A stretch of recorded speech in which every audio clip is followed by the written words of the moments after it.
Om Swastiastu. Semeton Tribun Bali, bertemu lagi dengan saya Ana Agung Sri Gusniarti. Kali ini kita akan membahas kisah Lubdaka pada malam Siwaratri.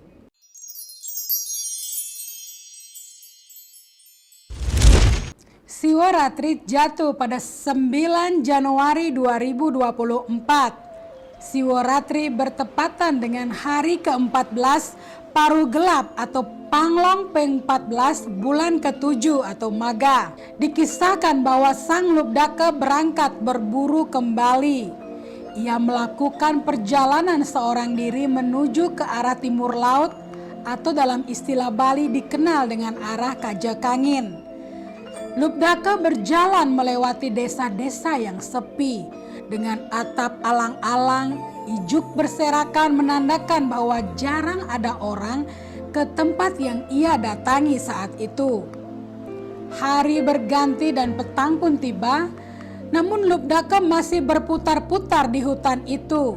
Dan akhirnya Lubdaka menemukan danau di hutan tersebut yang sangat luas ya Tribuners. Lubdaka yang kemudian telah lelah dan belum mendapatkan hasil buruan sama sekali, akhirnya memilih beristirahat di sana. Alam bebas yang liar membawa angin sepoi-sepoi, angin dingin yang membuat tubuh Lubdaka kedinginan dan menggigil. Lubdaka semakin merinding karena tak ada satupun suara binatang malam selain suara desiran angin. Hal yang sangat aneh untuk hutan dan danau seluas itu. Malam pun tiba, akhirnya Lubdaka memilih berhenti di sana. Sebab sebelumnya ia merasa dirinya hanya berputar-putar saja dan tidak menemukan hasil buruan sama sekali. Lubdaka kemudian berpikir dan menunggu di atas sebuah dahan. Ia berharap siapa tahu ada binatang yang meminum air di danau dan ia bisa menangkapnya. Malam semakin gelap. Akhirnya Lubdaka memutuskan menginap di sekitar danau itu. Hal itu ketimbang ia tersesat di tengah hutan yang luas dan lebat. Ia berdiam diri di atas pohon menghindari sergapan hewan buas. Kala itu Lubdaka naik ke atas pohon maja atau bilwa yang ada di pinggir danau. Lama-kelamaan mata Lubdaka mulai mengantuk.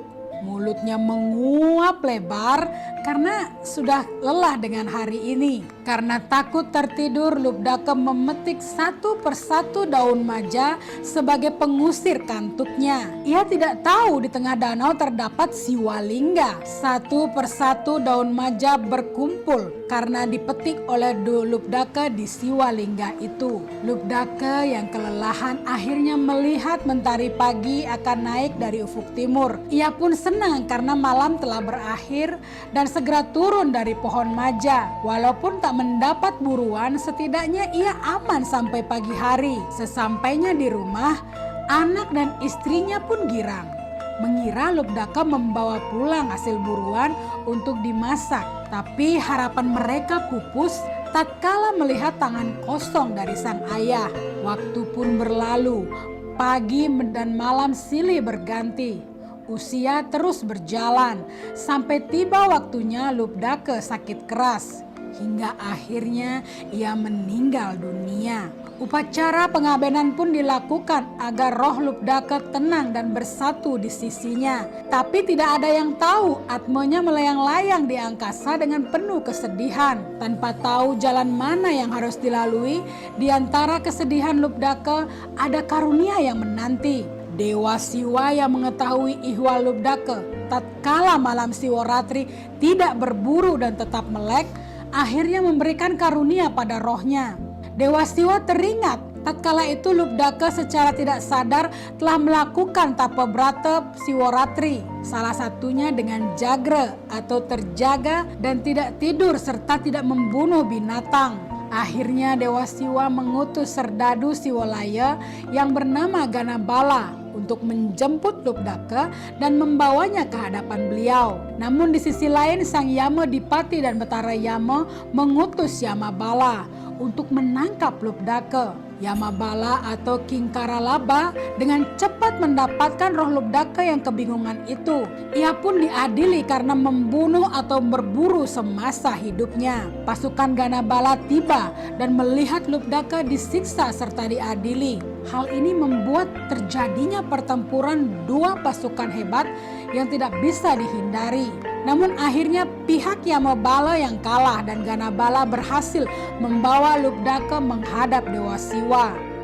Di Siwaloka dengan ramahnya Dewa Siwa menerima kedatangan roh Lubdake karena baktinya saat malam Siwaratri atau malam tatkala Dewa Siwa beryoga semadi. Akhirnya Lubdake diberikan anugerah dan tempat di Siwaloka.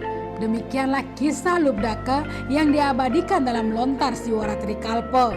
Nah, Tribuners, Siwaratri akan berlangsung pada 9 Januari 2024. Teman-teman diharapkan menghaturkan banten sesuai dengan isi lontar dan sesuai dengan ajaran agama Hindu. Tentunya banyak yang akan bersembahyang dan jagre atau tidak tidur. Biasanya ada pula yang berpuasa. Semoga kita semua selalu dalam lindungan Ida Sang Hyang Widiwasa sehingga mampu menjalankan setiap hari raya atau piodalan dengan baik dan benar sesuai dengan ajaran agama Hindu. Akhir kata saya tutup dengan Parama Santi. Om Santi Santi Santi Om. Download Tribun X sekarang. Menghadirkan lokal menjadi Indonesia.